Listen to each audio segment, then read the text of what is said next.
लेकिन इसके साथ साथ जस्टिन ट्रूडो जो हैं उन्होंने ये जो लीडर्स समिट है G20 की, इसमें वो आ रहे हैं, वर्चुअल है इसमें, लेकिन वो अटेंड कर रहे हैं कनाडा और भारत के बीच में। उसके बाद जो G20 की मीटिंग हो रही है उसमें भी कहा जा रहा है कि जी जो कैनेडियन प्राइम मिनिस्टर है वो हिस्सा लेंगे। क्या लग रहा है, क्या बताना चाह रहे हैं वो, कि बहुत कॉन्फिडेंट है या how do you see this madam? अगर नरेंद्र मोदी की G20 लीडर समिट में जस्टिन ट्रूडो आ जाएं तो एक तरफ लड़ाई चल रही है और एक तरफ एंगेजमेंट चल रही है। नहीं भरोसा करेंगे, हो सकता मेरा भी ना करें, तो ये भी है। अब आगे कोशिश तो करो। तो लगता है अच्छा ही मैसेज है, हो सकता है इसका कोई हल निकल आए, क्योंकि जाहिर है कि अभी तक कोई सबूत तो वो नहीं दे सके कैनेडियन प्राइम मिनिस्टर।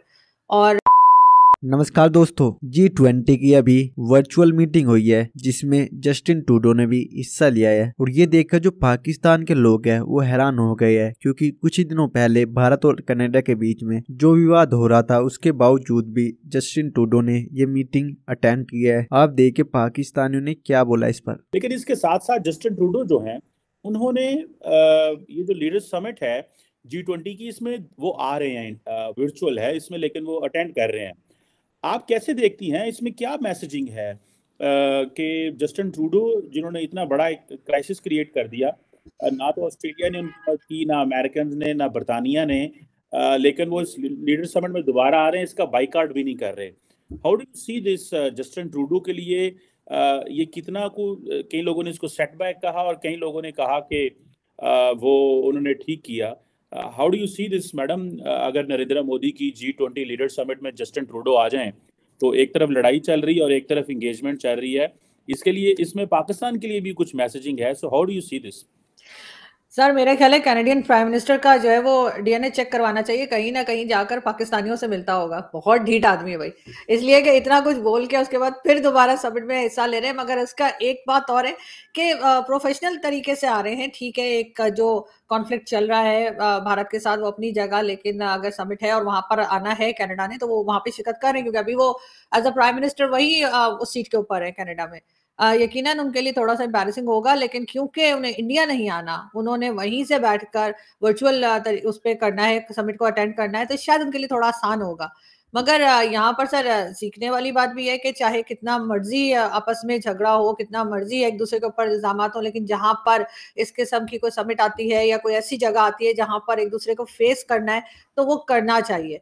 चाहे वो पाकिस्तान हो, बहुत बार ऐसा भी होता है कि हमारे अपने हिंदुस्तान के साथ बहुत ज्यादा टर्म्स खराब होते हैं कि हम लोग आपस में ना आना जाना बंद हो जाता है, बहुत सी चीजें कह देते हैं, नहीं नहीं मिलना नहीं है, बात नहीं करनी है, तो वो चीज नहीं होनी चाहिए। और अगर कनाडा और भारत आपस में बात कर सकते हैं तो फिर कोई भी कंट्री हो, चाहे उनकी चाहे जैसे सऊदीया, ईरान है, या चाइना के साथ कई लोगों के हैं प्रॉब्लम्स चल रही हैं, तो उनको भी मेरे ख्याल है बातचीत करनी चाहिए। और ये तो मुझे तो लगता है अच्छा ही मैसेज है, हो सकता है इसका कोई हल निकल आए, क्योंकि जाहिर है कि अभी तक कोई सबूत तो वो नहीं दे सके कैनेडियन प्राइम मिनिस्टर।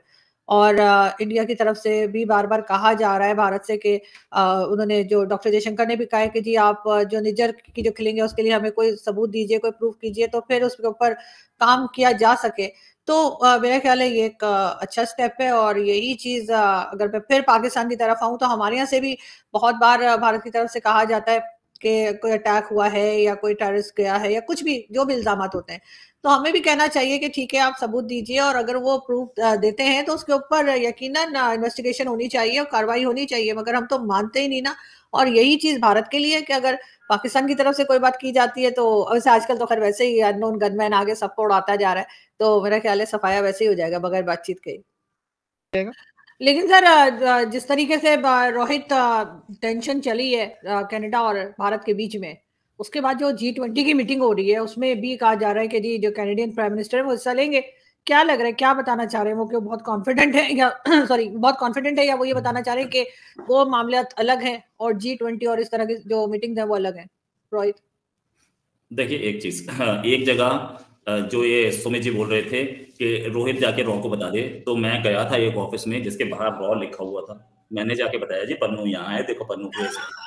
वो बोले आपने पूरा बोर्ड पढ़ा था, रॉ के नीचे वेजिटेबल लिखा हुआ है। मैंने कहा चलो यार, रॉ वेजिटेबल बेची जा रही है, तो मुझे रॉ का ऑफिस दिखाई नहीं, तो मैं क्या बताऊं, किसको बताऊं? दूसरा, वो जो मैं वीडियोस दिखा रहा था भाई साहब, वो वीडियोस जो है, वो वीडियो सबके उसमें वो उसको भी दिख रहा होगा यार, रॉ को भी दिख रहा होगा और आईएसआई को भी दिख रहा होगा पन्नू की कितनी सिक्योरिटी है। अब इसमें मैं ही जाके बता के आऊं तो ऐसा कौन सा ज्ञान मैं दे दूंगा रॉ को जो कि में देना भूल गए थे। मतलब आप जो बता रहे हो कि रोहित बता रहे हैं, मुझे पता चल रहा है वो इसलिए क्योंकि आप दिल्ली में बैठे हो ना, मैं इस्लामाबाद में हूँ, वो चाइना में, तो हम दोनों में से तो कोई जाके बता नहीं सकता। चिट्ठी तो लिख सकते हो, चिट्ठी लिख दो सर हम रॉ के ऑफिस में। तो अब भाई ऐसा है कि जो अखबार मैं पढ़ता हूँ वो रॉ भी पढ़ती होगी ना। मगर सर चिट्ठी की जो बात कर रहे हैं, पाकिस्तान का भरोसा नहीं करेंगे और चाइना का भरोसा भी नहीं करेंगे, इसलिए हमारा तो बिल्कुल नहीं करेंगे। हाँ ये बात सही है, पाकिस्तान का भरोसा नहीं करेंगे, चाइना का नहीं करेंगे। तो आपको ये क्या मतलब कोई चिट्ठी दिखी थी कि रोहित का ही भरोसा किया जाएगा? रॉ ने ऐसा कहीं क्लेम किया था? ये भी तो नहीं था कि मेरा ही भरोसा करेंगे, हो सकता मेरा भी ना करें। तो ये भी है। अब आगे कोशिश तो करो। तो कोशिश तो मैं कर रहा हूँ। ऑफिस कहाँ है रॉ का, ये तो कोई बताए, मुझे तो यही नहीं पता। गूगल करो ना, गूगल करो। ऑफिस नहीं, गूगल करो। रॉ का कोई ऑफिस नहीं, रॉ का कोई ऑफिस गूगल करके मिल रहा होता तो ऐसा ही ना ढूंढ लेती। रॉ का ऑफिस इतना आसान है क्या? रॉ का ऑफिस